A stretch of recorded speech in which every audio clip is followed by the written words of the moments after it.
Olá, boa tarde, estamos chegando, o programa Gente que Fala está no ar, meio-dia agora, eu sou o Mauro Friesman, nossa audiência nos acompanha pela Rádio Trianon AM 740 de São Paulo e pela Rádio Universal AM 810 de Santos. Você nos vê pelas redes sociais, imagens do Instagram, do Facebook e também do nosso canal no YouTube. Aquele convite diário para você seguir a gente, curtir, compartilhar os nossos conteúdos e interagir com o programa também. 973350038 é o número do WhatsApp, 973350038, está anotadinho aí. E não se esqueça, minha gente, marcando sempre a hashtag Programa Gente que Fala ao longo das interações pelas redes sociais. Eu apresento a partir de agora o nosso time de hoje, quarta-feira, sempre por aqui, os assuntos da saúde, do bem-estar e do comportamento. Então, temos um time de especialistas aqui muito bem escalado, vamos aos nomes. Doutora Sônia Palma, médica psiquiatra da Associação Brasileira do Déficit de Atenção e professora de psiquiatria da Unisa. Tudo bem, doutora Sônia? Boa tarde. Tudo bem, Mauro. Bom dia aí para todos. Obrigada pelo convite. É sempre um prazer enorme estar com vocês, viu? Obrigado pela presença, pela parceria sempre com a gente. Também conosco o psicólogo Nelson Luiz Raspes, especialista em dependência química, dependência emocional, coach e hipnoterapia. Tudo bem, Nelson? Boa tarde. Boa tarde, Mauro. Boa tarde a todos. Muito obrigado mais uma vez pelo convite. É um prazer estar aqui com vocês mais uma vez. Obrigado mais uma vez por participar com a gente aqui nessa parceria. Também conosco a doutora Viviane Saavedra, odontopediatra. Ela é especialista em odontologia neonatal. Doutora Viviane, boa tarde. Tudo bem? Boa tarde, Mauro. Boa tarde a todos. Estou muito feliz de estar aqui novamente. Gosto muito desse programa, dessas trocas de experiências. Muito legal. Obrigada. Muito obrigado. E também com a gente, fechando aqui o nosso time de especialistas, Silvio Souza, acupunturista, massoterapeuta e quiropraxista. O Silvio é professor da Associação Brasileira de Acupuntura. Ele está em Corbélia, cidade do interior do Paraná, nessa conversa aqui com a gente, com esse nosso time de especialistas. Silvio, tudo bem? Boa tarde, Mauro. Boa tarde a todos. Tudo bem? Sempre um prazer falar com vocês aí e falar sobre medicina tradicional chinesa. Obrigado. 12:02, e o primeiro assunto é o seguinte, pessoal, estamos vivendo tempos muito sombrios, a cada dia enfrentamos notícias referentes aos recordes de mortes, de falta de leitos nos hospitais, novas medidas que restringem o dia a dia das pessoas, passeios, viagens, trabalho e escola. Soma-se a isso as trocas de agressões nas redes sociais, bombardeio de notícias falsas, e todos os medos que já tínhamos anteriormente, seja das dores físicas ou emocionais, de doenças ou de perdas, de uma simples injeção, até o medo de andar na rua. Doutora Sônia, eu começo com você a respeito desse tema. O medo, ele é nosso, ele faz parte da nossa defesa também. A gente tem que ter medo para poder sempre estar alerta em relação ao perigo. Faz parte da noção de perigo. Ter medo é normal. Quando passa a ser anormal?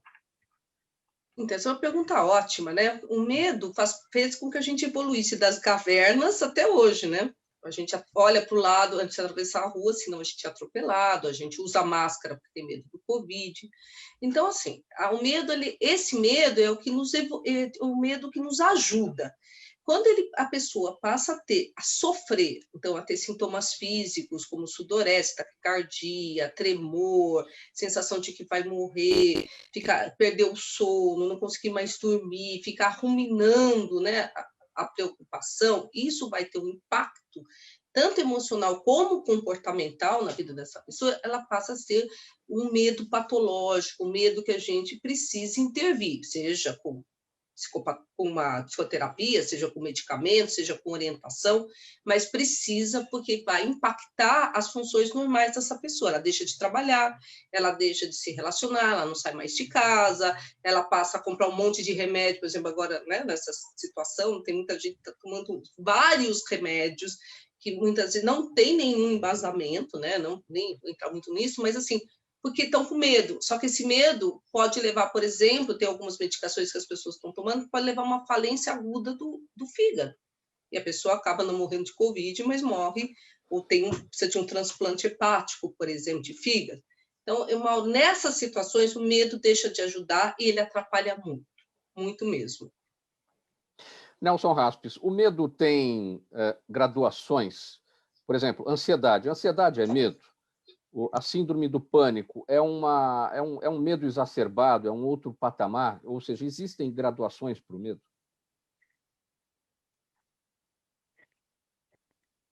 Nelson?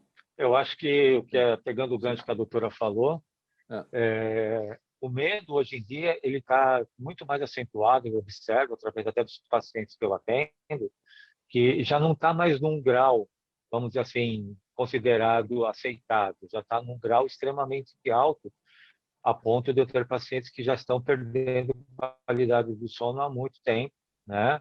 Pessoas que já estão desenvolvendo a síndrome do pânico, e a ansiedade, ela na minha opinião, ela tem muito a ver com esse medo. Só que a ansiedade é assim, né, Mauro? Da mesma forma que a depressão, assim, ela tem os seus certos níveis, mas eu vejo que boa parte das pessoas que eu estou atendendo hoje, a ansiedade ela está no vermelho, ela está constantemente no vermelho, a ponto de pessoas, como até pegando o gancho que a doutora falou, tomando medicações por conta própria. E eu quero até chamar a atenção em relação a isso, coisas que eu já falei em outras entrevistas, e tem gente tomando medicação tarja preta por conta própria, o que isso não é nem um pouco aconselhável, porque as pessoas estão perdendo o controle de si mesmas.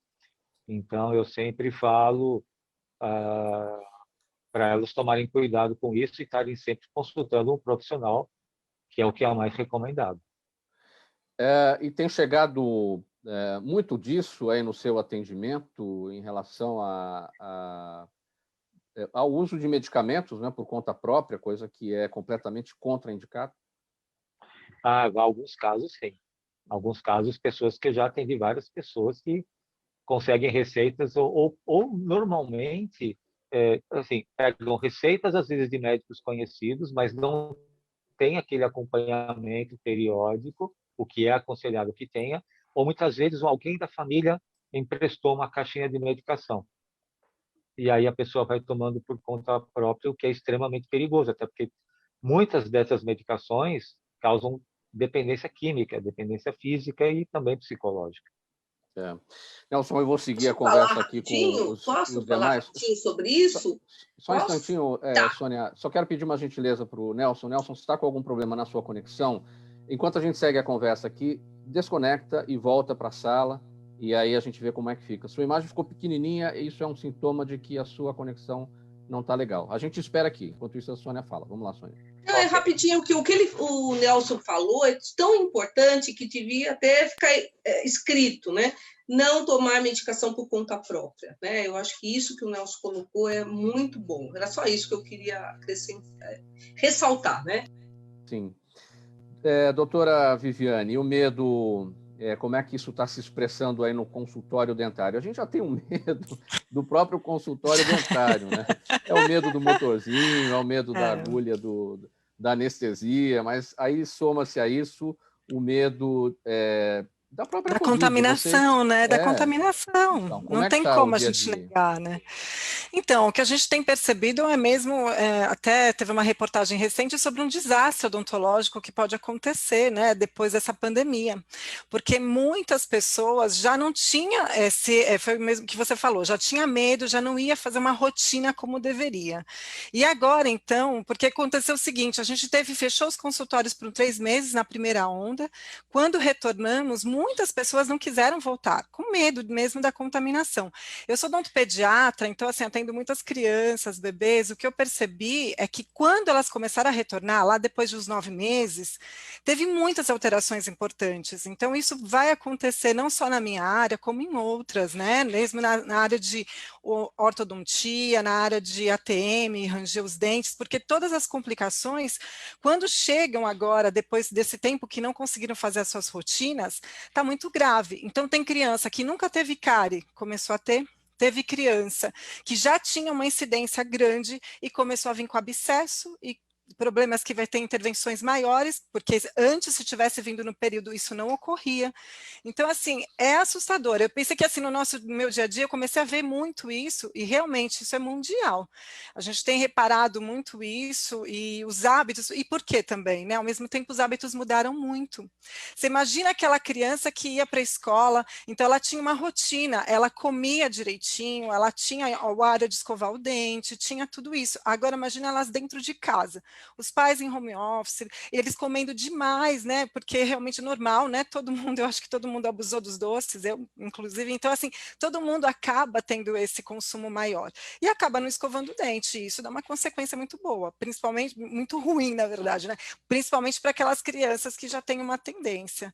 Então, isso foi muito prejudicial, né? Então, eu aconselho muito a começar a retornar de uma forma leve, porque já saiu até uma recente pesquisa que os dentistas uns profissionais da área de saúde que menos se contaminaram, porque a gente tem que tomar muito cuidado, porque a gente está na boca do gol, né, gente? Vamos começar, não tem como, a gente está ali, né, super presente, né? Até a gente está fazendo uma campanha aí de que realmente que essa vacina chega logo para a nossa área, porque a gente está tão ali presente, e por que isso não tem esse movimento, né? Então a gente precisa usar máscara face shield, o óculos, tudo possível, imaginário, para realmente que isso não ocorra. Então, isso é positivo, né? E tem que destacar.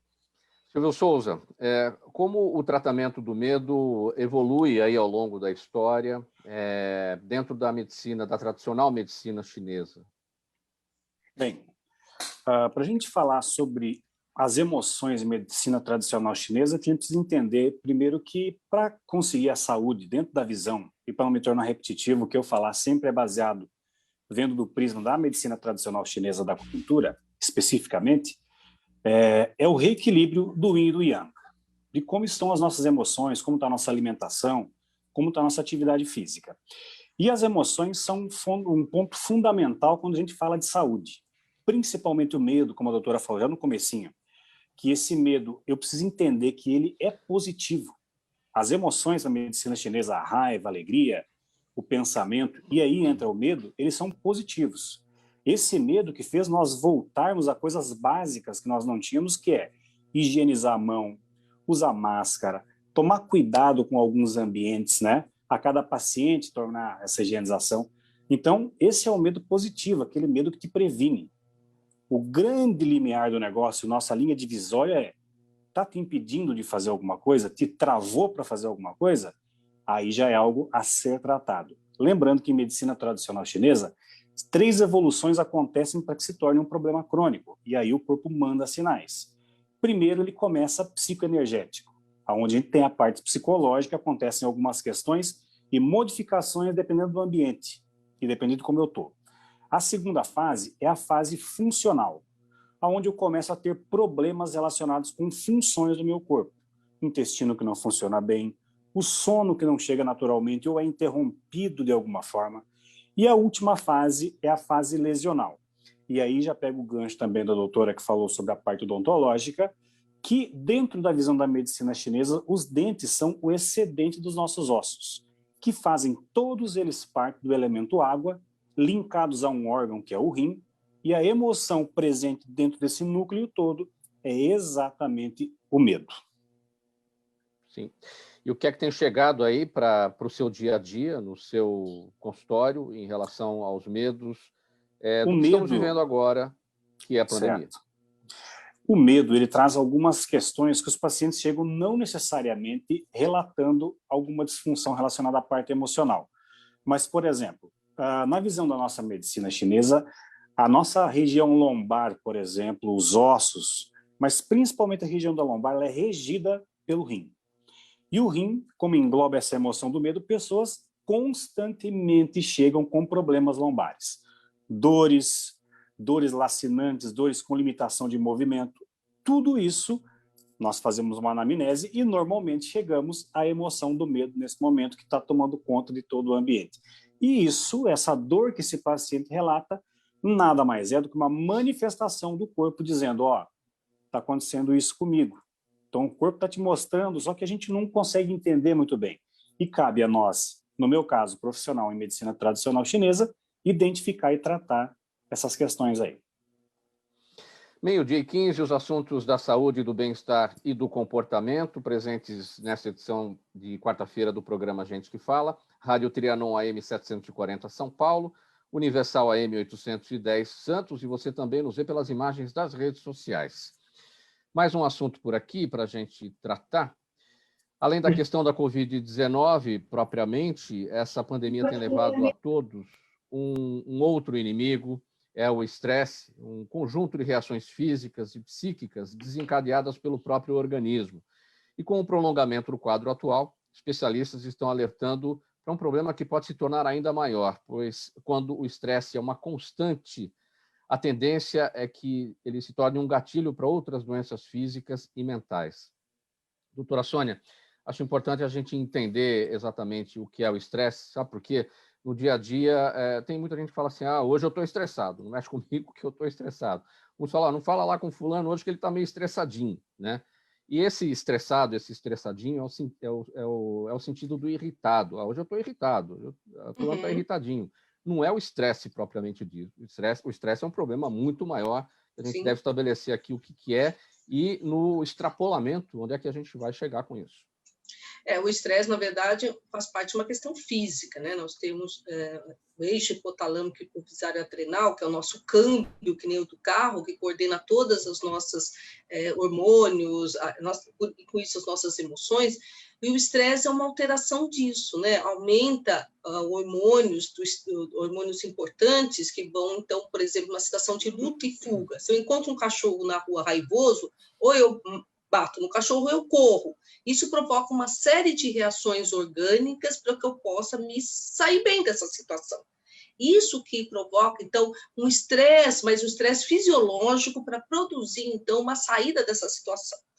O que acontece, então, agora com o Covid é que ela está funcionando com esse cachorro bravo, né? As pessoas estão de frente a essa situação, né? Muitas vezes já perderam pessoas importantes, sofreram questões financeiras por conta do lockdown, foram despedidos, estão com medo ficaram doentes, estão com sequela, que nós temos muito, até depois o Silvio pode falar, muitas sequelas pós-Covid, né, que aparece às vezes depois de 1 mês, 2 meses, né? Então, toda essa situação tem sido muito estudada, principalmente em alguns países europeus, na Espanha, saiu um artigo recente sobre isso, dizendo, então, que essas pessoas acabam não conseguindo se adaptar a essa situação.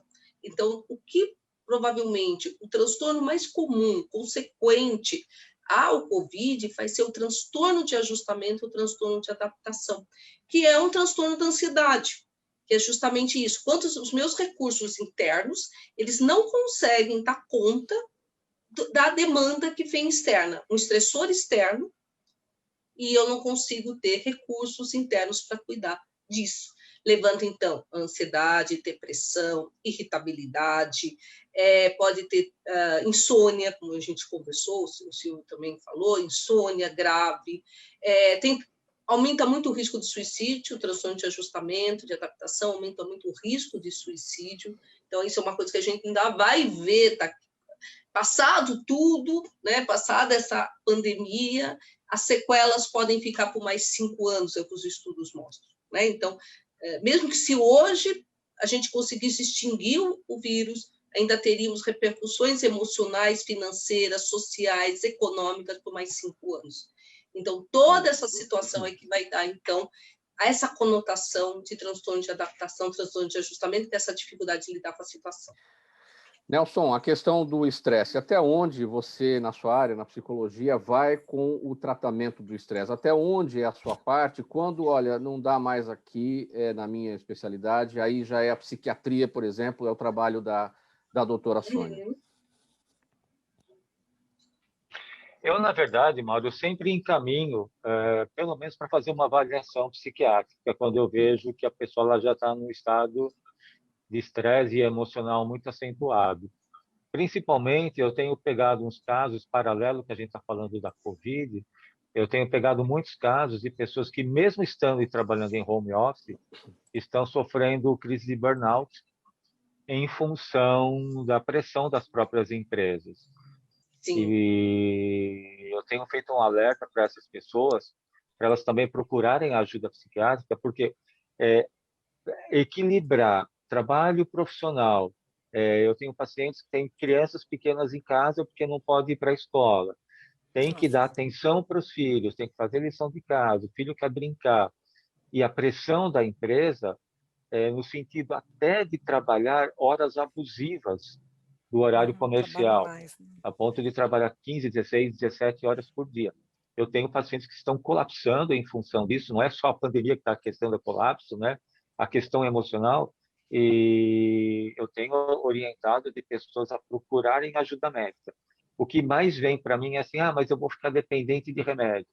Eu falo, não é bem assim. Se você procurar essa ajuda médica, você vai tomar uma medicação para te equilibrar emocionalmente, para conseguir trabalhar as suas dificuldades. Só que, paralelamente, eu sempre oriento. Que nem tem o doutor aqui que faz a questão da acupuntura. Eu sou um adepto da acupuntura, eu gosto muito, né? Acupuntura, atividade física, meditação. Então, são técnicas que as pessoas podem buscar paralelamente, mas eu acho que eu sempre, pelo menos, indico, no mínimo, uma avaliação psiquiátrica. Mas você acha que eu vou tomar remédio? Não sei. Quem vai definir isso é o profissional. Mas eu acho que, na melhor das hipóteses, não custa nada fazer uma avaliação. O que me chama a atenção é que nem todo mundo procura e entra a questão, de novo, da automedicação. Que eles acham que tomando uma medicação por conta própria isso resolve. E isso é muito perigoso. Silvio Souza, aí o estresse no pós-pandemia, dá para prever o que pode acontecer? Sim.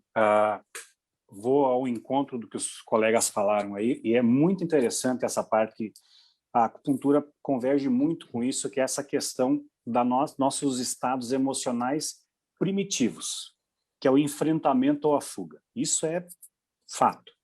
Outra coisa, não temos a impressão de que vai passar e vai voltar tudo ao normal. Não vai. E o que a gente precisa fazer em relação a isso? Aí entra a questão da avaliação psicológica relacionada à acupuntura, do psiquismo da acupuntura. Nós dizemos que isso está muito conectado com o fígado. Essa reatividade, nós chamamos de raiva no sentido de reagir às situações. Só que o que acontece quando a gente vai reagir? Então, você tem determinado problema e você vai reagir. Vou enfrentar ou vou correr? Só que eu nem enfrento e nem corro. Isso gera sentimentos de raiva reprimida. Isso vai causar um problema muito grande. Instintivamente, nossa musculatura se prepara para isso. Você fica completamente tenso. A musculatura revela isso com dores. Aí entra outra questão, que são os princípios relacionados à manutenção da saúde. A alimentação, a atividade física. Essa reatividade, essa raiva no sentido de reagir, ela está em contraponto, dentro da visão da medicina chinesa, com a frustração no bom sentido. Ou seja, é assim que é? Sim. Então eu preciso me adaptar a isso e reagir de uma forma a conseguir passar por isso. E não pensar que isso vai ser uma coisa que vai passar e que as coisas vão mudar. Não vai ser sempre como era antes. Isso foi um divisor de águas no mundo.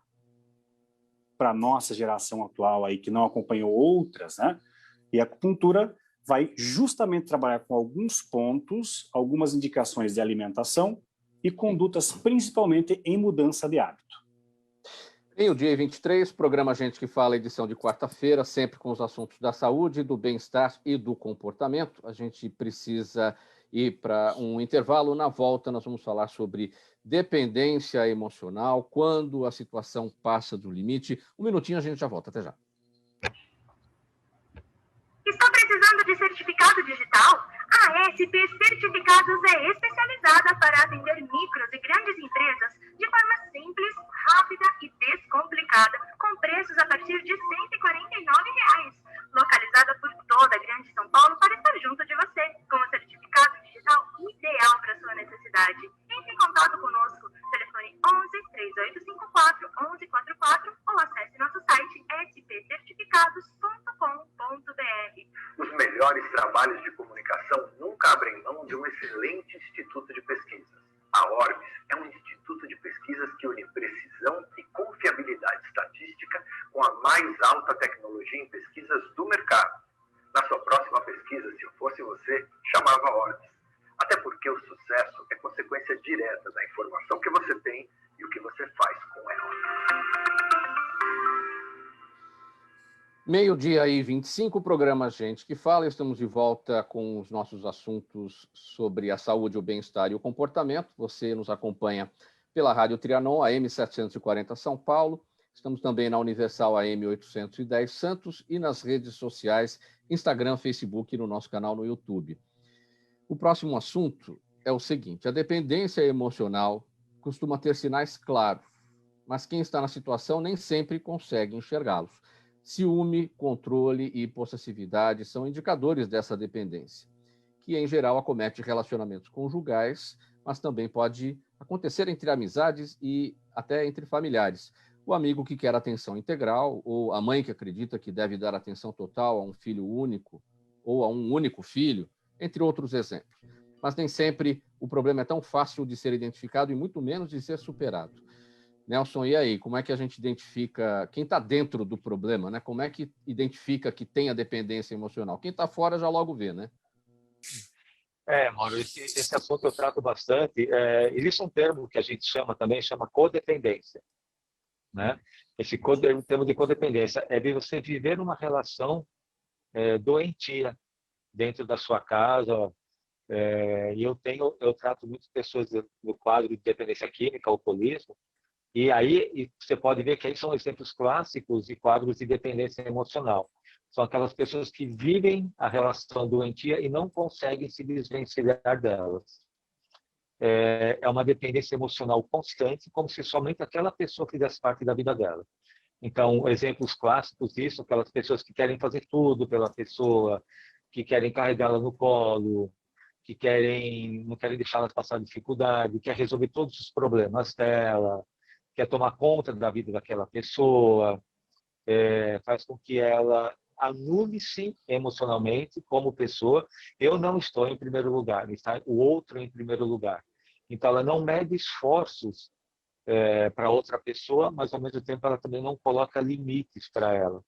Mesmo que o outro esteja numa situação doentia, que ela queira sair, ela não consegue, porque ela faz questão de querer, às vezes, controlar a vida daquela pessoa. É um caso do alcoolismo, por exemplo, que eu tenho pessoas que eu atendo atualmente, em que houve até uma separação, mas que o marido voltou para casa porque ela que tem que controlar a vida dele em todos os sentidos, porque ela não consegue ficar sem ele, mesmo ele sendo alcoólatra, porque é a única pessoa que tem o objeto na vida dela. Então, acaba sendo uma doença patológica, né? Muitas vezes. Se bem que alguns estudos não dizem que é uma doença de fundo emocional. Eu, particularmente, acredito que seja. Mas são características que a pessoa desenvolve a ponto dela, muitas vezes, perder seu próprio estilo de vida, perder sua capacidade de raciocínio, a sua autoestima vai lá para baixo, ela não consegue ficar sem aquele objeto doentio na vida dela. E precisa de um tratamento muito forte, e aí entra a questão muitas vezes medicamentosa também, para ela poder enxergar na terapia aquilo que ela está fazendo com ela, né? Aquilo que ela está fazendo de mal para ela, porque ela esquece dela, ela para de comer, para de se cuidar, ela para de fazer tudo em função do outro. E nesse momento de pandemia, onde a gente vê, Nelson, o índice de violência doméstica crescendo assustadoramente e a dependência emocional também aparece aí, de muitas mulheres que, por conta da dependência emocional, acabam não denunciando os seus agressores, mantêm aquele objeto doentio ao lado delas, seja por dependência emocional mesmo, dependência financeira, enfim. Como é que lida com essa questão nesses casos? E isso está muito nesse momento acontecendo, né? Nessa questão de violência, né, Mauro, o que acontece? As pessoas, a pessoa que faz a violência, o assédio moral, né, a violência moral, faz com que a pessoa que receba ela se anule, ela se sinta diminuída, ela se sinta uma pessoa inválida, impotente, porque ela permitiu que o outro dominasse ela permitiu que o outro tomasse conta da sua própria pessoa. Ela permitiu que o outro dominasse a sua mente, o seu estado emocional, com críticas, com palavras de baixa autoestima para outra, e faz com que a pessoa acredite mesmo naquilo. Ela se sente, diante do assédio do outro, ela se sente totalmente impotente de tomar uma reação. E está muito difícil realmente hoje em dia a ponto de eu ter também já casos de violência doméstica, que de tanto que a pessoa ela foi atingida emocionalmente que ela não consegue reagir. Então faz com que o outro a domine por completo e ele faz o que quer, o que bem entende com ela. A ponto dela ter medo de procurar ajuda, porque o outro vai descobrir, ela vai ter que tomar uma decisão e que ela não consegue, porque o outro tirou totalmente o estado emocional da autoestima dela. 12:30 Posso agora. complementar? Opa. Pode, Viviane. Não, Vai ia lá, completar doutora. um pouquinho a respeito das crianças, né? Porque isso afetaram muito as crianças, esse isolamento, né? Muitas ficaram vulneráveis, muitas às vezes teve até maus tratos, porque elas saíam de casa, elas tomavam, comiam lanche, faziam todas as coisas, atividade, elas tinham todo o envolvimento com os amigos, e agora elas estão muito em casa, os pais às vezes estão mais estressados, isso que a gente está vendo, e qual é a consequência para essas crianças que ficaram em casa? Então eu sinto assim no consultório, coisas leves, né? Porque eu não mexo com a terapia, mas de uma certa maneira a gente vê todo o socioemocional da criança ali escancarado. Então, as crianças estão até com mais medo do que antes. Eu vejo criança com 11 anos que não tinha medo de fazer qualquer tratamento. Hoje elas estão com mais medo e, ao mesmo tempo, muito agarradas aos pais. Demais, uns aos outros. Então, tudo isso também você vê muito escancarado, né, com as crianças. Eu não sei se a doutora Sônia sabe também, né, a sua área, né, doutora Sônia, de falar um pouquinho, né, sobre as crianças também com esse confinamento, né? Doutora Sônia. Queria comentar duas coisas, então. Uma era o que o Nelson comentou, na verdade, é muito comum nesses casos o que a gente chama de transtorno de personalidade dependente e transtorno de personalidade borderline, né? São os dois transtornos que tem muito, principalmente o borderline, tem muito essa questão do medo de perder o objeto de amor, objeto de desejo, né? Então, e o transtorno de personalidade não tem tratamento medicamentoso, tem tratamento terapêutico, que eu acho que aí é importantíssimo, né? Mas essas pessoas, geralmente são mulheres, também têm muita depressão, e aí entra a psiquiatria com o tratamento. Então, são quadros muito graves, Mauro, muito graves, podem levar à tentativa de suicídio, a cut, né, ao se cortar, então coisas muito graves. E o que a questão das crianças, tem começaram vários estudos, já na China, né, que já está com isso há mais de um ano, mostrando que o aumento, então, das questões relacionadas à negligência, a abuso dessas crianças, né, que ficam confinadas com os adultos, mesmo adultos que não eram agressores ou que não faziam algum tipo aí de questões com as crianças, mas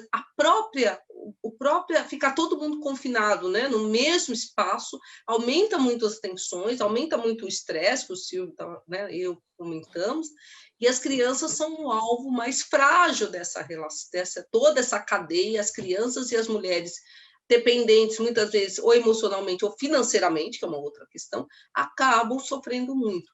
E aí tem uma questão importante daquilo que eu estava fazendo um gancho que eu falei lá atrás, provavelmente todas essas crianças que estão já sofrendo um transtorno de adaptação vão ter um transtorno depressivo, ansioso em mais algum tempo. Então, precisamos ficar muito alertas, né, para isso, porque antigamente a professora percebia, né, a professora olhava, né, Viviane, e falava, tem alguma coisa errada com essa criança. Hoje nós não temos mais ninguém, está todo mundo dentro de casa. E falta assim, né, o que a gente está falando, o estresse, com medo, com tudo, mas vocês não acham também que ao mesmo tempo a gente está sem abraços, né? As crianças não podem abraçar seus avós, as crianças não podem, então assim, tem uma série de questões emocionais, a gente não pode mais sair com os amigos, dar aquela relaxada, né? E as crianças muito mais, então isso tudo está afetando muito, né? E como você é dentista, você sabe, né, eu estava comentando ontem numa reunião, que as crianças autistas, você deve atender crianças pequenas autistas, o tempo inteiro o tratamento é relacionamento, exposição, olhar o rosto, né, toque. Eu não sei como essa geração mesmo das crianças normais, daqui a 2, 3 anos, elas vão estar em relação a não poderem, né? Só tem o rosto da mãe e do pai, o resto é tudo máscara. O resto é tudo olhar. Como é que vai ser isso? Eu sofri muito, e eu vejo as crianças também, porque era muito toque que eu tinha, né? No condicionamento da criança, muito abraço. De vez em quando eu tomo um abraço assim, inusitado, e às vezes você não sabe o que fazer, porque, né, você está contaminado, então é muito difícil mesmo, é triste. É muito. Um aspecto importante, doutora Sônia, é que eu vou pegar um gancho aqui na sua colocação a respeito de quem observava isso, eram os professores, mas que professores agora, se as crianças estão em casa, se as aulas estão acontecendo online? E esses problemas serão levados para a sala de aula na volta, e os professores é que vão ter que segurar a bucha, porque eles vão ter que identificar ali na hora coisas que eles ou não perceberam antes, ou coisas novas que surgiram durante a pandemia e que não vão saber como lidar, não é? Já foi interessante que algumas crianças, a maioria das crianças conseguiram frequentar o mês agora, né, de aula. Isso já trouxe uma diferença, né? Já a própria mãe falou, foi só um mês, mas eu já percebi que ele ficou melhor, ele ficou pior, ele viu os amiguinhos, mas já arrumou encrenca, não arrumou encrenca. Então, já um mês de aula já conseguiu fazer com que essas crianças se expressassem e tanto os professores quanto os pais pudessem observar. Aí fechou de novo, agora se sabemos, né?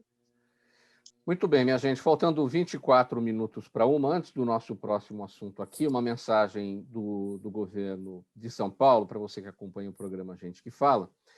O mundo mudou, minha gente, o Detran também, agora é o Detran digital, e você já pode resolver muitos dos assuntos relacionados ao Detran sem sair de casa. Dá para renovar a CNH, solicitar a segunda via, fazer licenciamento e muitos outros serviços.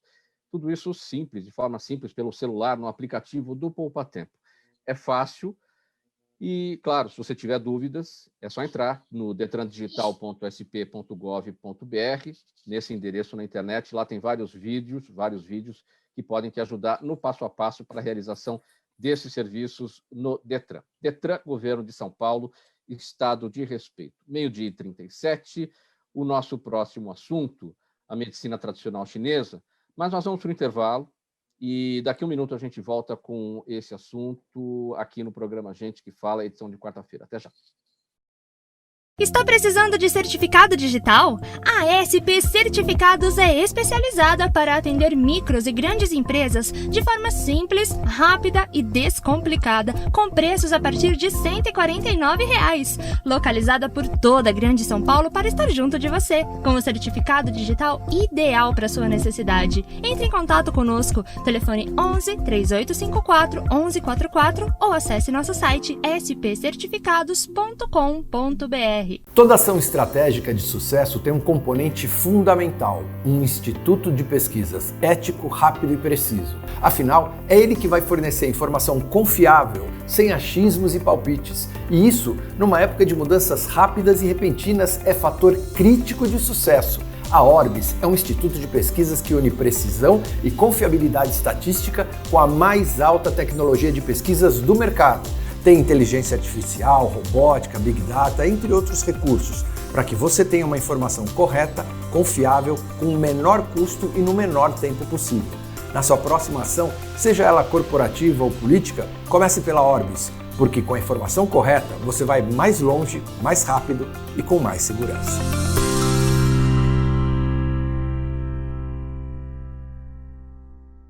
Faltando 22 minutos para 1, segue o programa Gente que Fala, Rádio Trianon AM 740 São Paulo, Universal AM 810 Santos e também nas redes sociais. A saúde depende do ambiente, das emoções, da alimentação e do estilo de vida. Segundo a medicina tradicional chinesa, as emoções em si não são causadoras de doenças, pois são da natureza humana, mas quando são prolongadas, intensas, reprimidas ou não admitidas, aí sim afetam o equilíbrio interno, levando a alterações do fluxo de energia, causando desarmonia nos órgãos e gerando doenças. Para tratar esse desequilíbrio, a acupuntura trabalha a pessoa como um todo e não somente os sintomas, procurando restaurar a harmonia do organismo. Como é que está a procura pela acupuntura, Silvio Souza? Pois bem, até pegando um gancho, voltando nesse assunto dessas alterações nas crianças, coisa que raro para mim atender simultaneamente 3 casos de crianças, né, 14, 13, 12 anos, com automutilação, se cortando, sabe, dizendo, relatando. E essa questão, tratando de forma complementar com outras técnicas, né, com psiquiatras, com psicólogos juntos, a gente tem visto muito atualmente.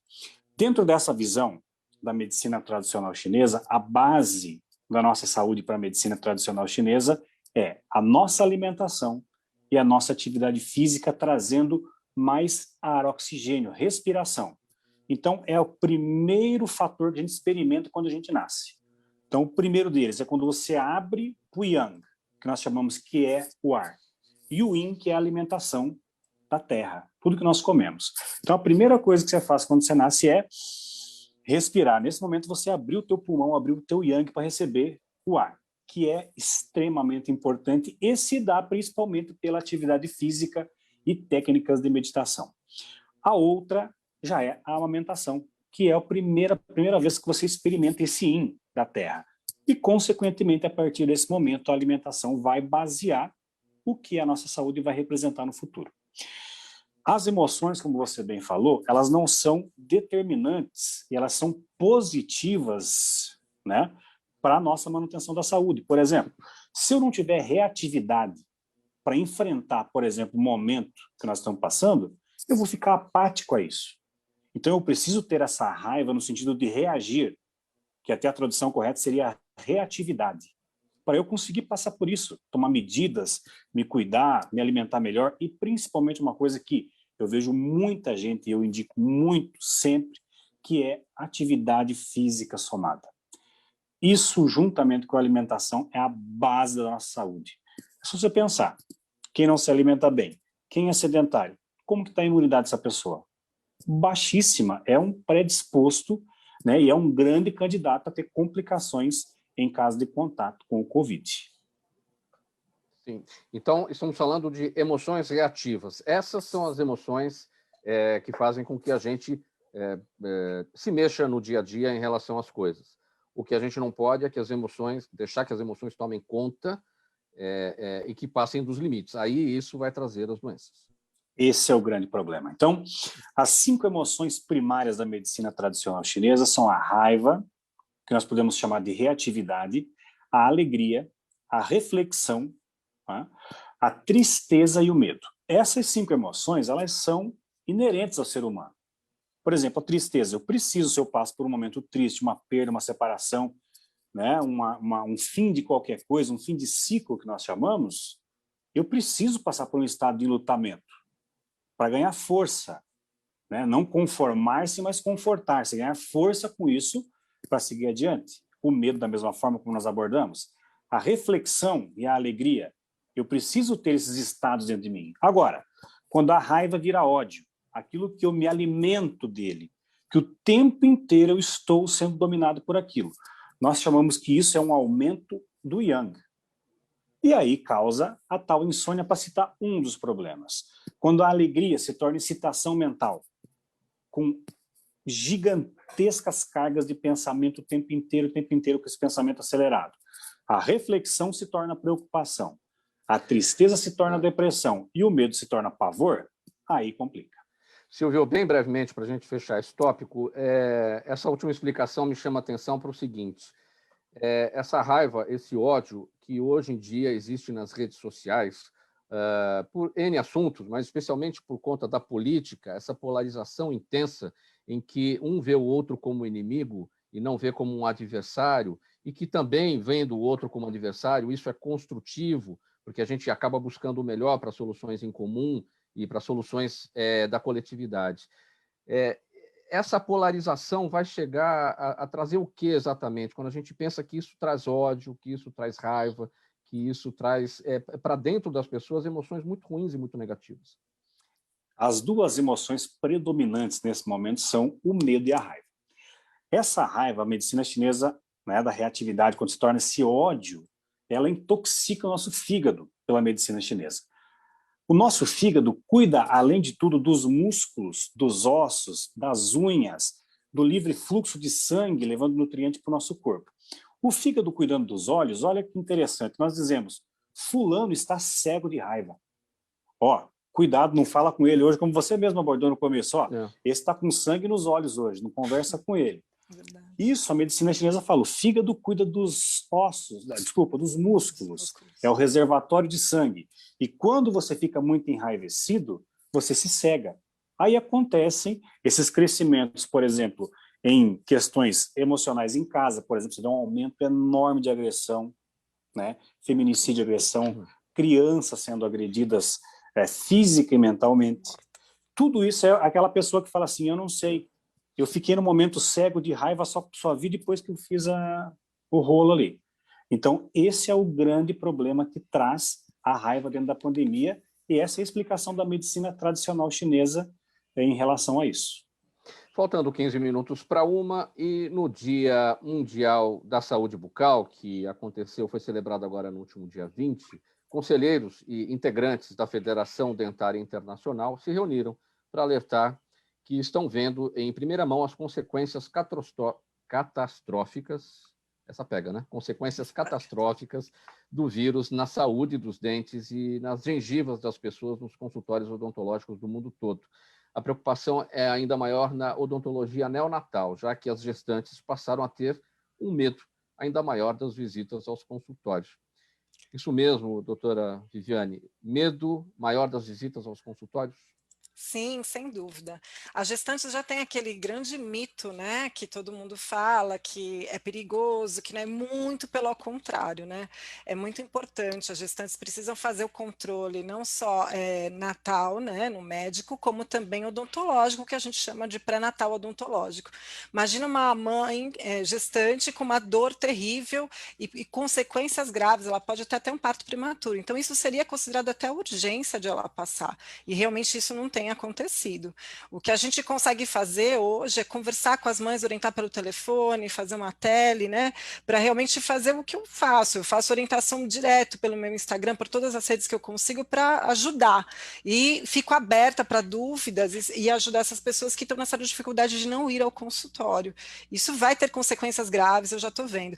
Outra coisa importante também está acontecendo, trauma. As crianças estão batendo muito os dentes, porque como ficam em casa e às vezes não são tão assessoradas, isso eu vi um grande aumento, trauma dental. Então, você vê quantas coisas que a gente nem imagina, né? Eu não sei se o Silvio tem visto isso, você tem visto muito problema de ATM, Silvio, de DTM? Muito. Eu ia até comentar isso antes, pegar um gancho contigo, porque o rim, ele guarda a nossa energia ancestral. Como ele é o grande gerador de nutrição para os ossos e para os dentes, que são o excedente dos ossos, então, além da raiva de você ficar, como eu queria pegar essa pessoa, tenso, assim, certo? No caso das gestantes, também existe um grande desprendimento dessa energia ancestral para o feto. Total. Onde enfraquece os dentes, enfraquece os ossos, cai cabelo. Então, pelo contrário, como você mesmo frisou, deveria ser algo rotineiro para as gestantes procurar o dentista. Sem dúvida. Pessoal, 12h48, perguntas aqui da nossa audiência para vocês. Eu vou pedir brevidade para a gente conseguir responder a todas elas. E você está com a palavra, Silvio. É o seguinte, o Jaime do Jardim Bonfilholi, o seu Jaime, todos os dias aqui com a gente participando, ele pergunta o seguinte: a acupuntura com agulhas de laser, como a empregada nos Estados Unidos, é eficiente como a tradicional, com as agulhas tradicionais? Pergunta aqui do seu Jaime. Jaime, obrigado pela pergunta. Então, o laser e a eletroacupuntura, eles são hoje somatórias da nossa acupuntura, são potencializadores dos resultados que nós tínhamos. Então, eles, além de diversos estudos que nós temos, né, eles dão um up no nosso tratamento. Juntamente com isso, lembrar que medicina tradicional chinesa, a acupuntura é um dos ramos.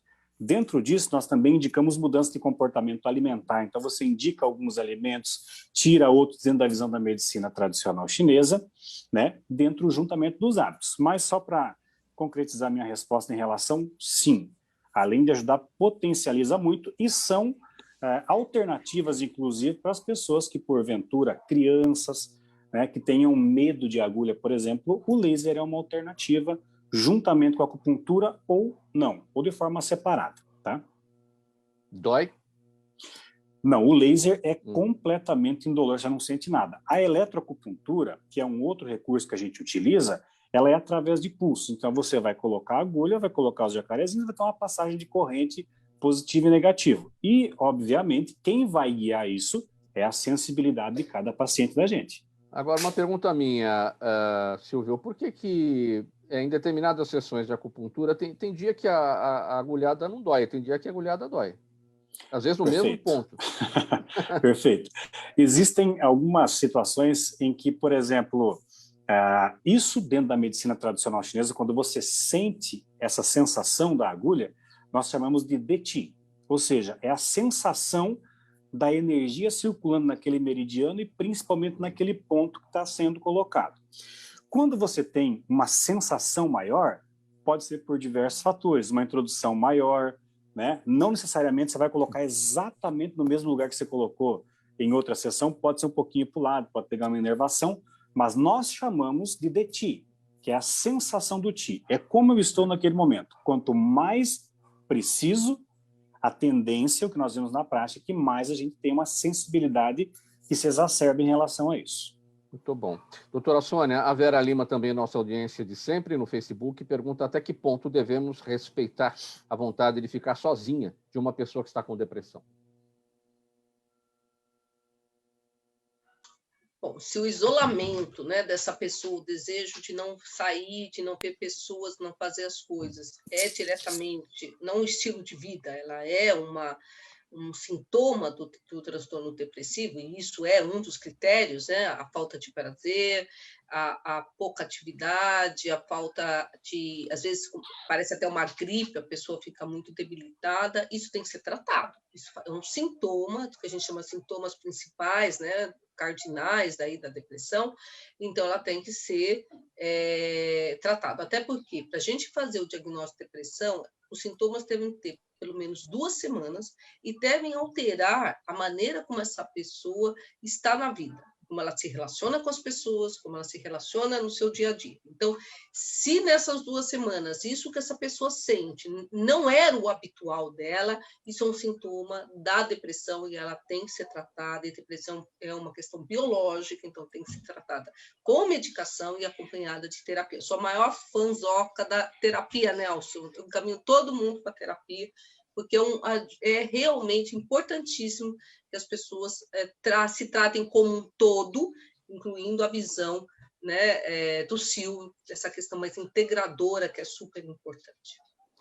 O Adriano Moura, do bairro do Ipiranga, pergunta para você, Nelson, o que você recomenda a alguém que tenha dependência química e não está mais podendo frequentar os encontros por causa da pandemia, por conta do isolamento social. Hoje em dia, aliás, eu quero só agradecer ao que a doutora falou, de caminhar para a terapia, porque isso realmente hoje em dia é um trabalho em conjunto que a gente faz. Hoje em dia tem essas reuniões online, Mauro. Tem as reuniões online, o Alcoólicos Anônimos, eles têm um trabalho online, todos os grupos de anônimos hoje em dia, inclusive para os codependentes, que a gente falou de dependência emocional, né? Também tem atendimentos online pela internet, o Amor Exigente. Tem um telefone específico da central do Alcoólicos Anônimos que as pessoas podem acessar, que é o 3315 9333. 3315 9333. Então, tem os atendimentos online gratuitos. E é gratuito, né? A de frisar que é atendimento gratuito. Amor Exigente? Amor Exigente, eu não me recordo o número agora. Mas você entrando no site, amorexigente.com.br, tem todos os direcionamentos ali. Sim. E a Juliana Rocha, nossa audiência também de sempre no Instagram, Viviane, ela pergunta como é feito o atendimento odontológico domiciliar. É possível fazer restaurações, obturações, né, e outros procedimentos em casa? Sim, hoje existe atendimento home care que é levado o equipamento para isso, né? Eu trabalho com atendimento domiciliar, mas eu faço mais a primeira consulta. Quando o bebê ainda é muito pequenininho, ainda não está muito adaptado aí para um consultório, eu acho que é muito importante ficar no ambiente familiar dele. Ele se sente mais acolhido do que entrar em um lugar que ele vai estranhar bastante. Então, eu costumo fazer a primeira consulta, faço orientação de higiene, tudo isso, mas existe também o equipamento que vai para fazer atendimento domiciliar. É possível sim, e existe o home care, né? E no meu caso eu faço essa parte de orientação, de escovação e tudo isso indo na casa das pessoas. Agora, quando se trata, é que aí a gente falou da odontopediatria, mas quando se fala da odontologia, enfim, para adultos, esses equipamentos que a gente tem normalmente, que a gente vê no consultório, eles podem ir para a casa das pessoas? Podem. Tem essa forma portátil de levar? Isso, existe um equipamento que é uma mala, onde várias pessoas, tem vários dentistas amigos meus que trabalham somente home care. Então imagina uma pessoa acamada, uma pessoa que tem algum problema de alteração de psiquiatria, então todos eles são atendidos diretamente em casa, e tem realmente, é elétrico, né? Esses materiais são elétricos e dá para fazer. Tem certas, né, procedimentos que é muito mais complexo, mas daí são adaptados de acordo com a necessidade de cada paciente. Então, é possível sim, tem esse equipamento. Mauro, hoje tem até atendimento odontológico em pacientes de UTI, pacientes em um hospital que estão muito tempo, que tem muito problemas, né? Isso também, então a odontologia está crescendo muito. Muito. E a própria situação da pandemia trouxe várias adaptações, né? Coisas que antes a gente não imaginava que poderiam ser feitas dentro de casa. Hoje a gente se surpreende com essas facilidades, né? O CRO, na verdade, até liberou um pouco da teleodontologia, né? Muita gente acabou tirando até um pouco de sarro, né? Como que vai fazer as coisas? Mas, assim, ao mesmo tempo, a gente consegue dar uma pré-orientação, já passar uma medicação, já deixar o paciente, né? Ou próprios responsáveis mais tranquilos do que pode ser. Às vezes tem que mandar uma foto, né? Do que está acontecendo e a gente vai auxiliando conforme, na medida. E assim, conforme vai indo, a gente encaminha para um consultório, mas dá para fazer esses pré-atendimentos, sim, e é importante. Evita muita coisa. Pessoal, vamos partir para o encerramento. Doutora Viviane está com a palavra, sua despedida em poucos segundos e os seus canais, por favor. Tá. Olha, muito obrigada pela presença, é sempre muito bom trocar com todos, obrigada a todos, eu fiquei muito feliz de participar. O meu canal no Instagram é @doutora Viviane Saavedra e no Facebook também. Obrigada mesmo. Saavedra com 2 As, Saavedra. Nelson Raspis, sua despedida, por favor, seus canais. Mais uma vez, muito obrigado, foi muito bom trocar essas informações com os colegas aqui. E o meu canal no Instagram é @NelsonPsico, para todos que têm acessado lá, e a minha página no Facebook é Nelson Luiz Raspis. Um abraço a todos, obrigado, uma boa tarde. Muito obrigado. Silvio Souza, sua despedida e seus canais. Obrigado pela conversa, acho que somou bastante todo mundo. Obrigado pelo convite, por esclarecer, falar um pouquinho de medicina tradicional chinesa. E o meu canal no Instagram é o Silvio Acupuntura. E agora a doutora Sônia Palma, sua despedida e os seus canais também. Muito obrigada, Mauro. Foi um prazer, adorei os meus companheiros de programa, trocamos muito, as pessoas que nos escutaram. E o meu canal no Instagram, que aliás está super ativo, é soniapalma.psiquiatra. Tá? Espero vocês lá. Vou te chamar, viu, doutora? Eu também. Para uma live. Vai funcionar todos aí. Vamos lá, vamos trocar.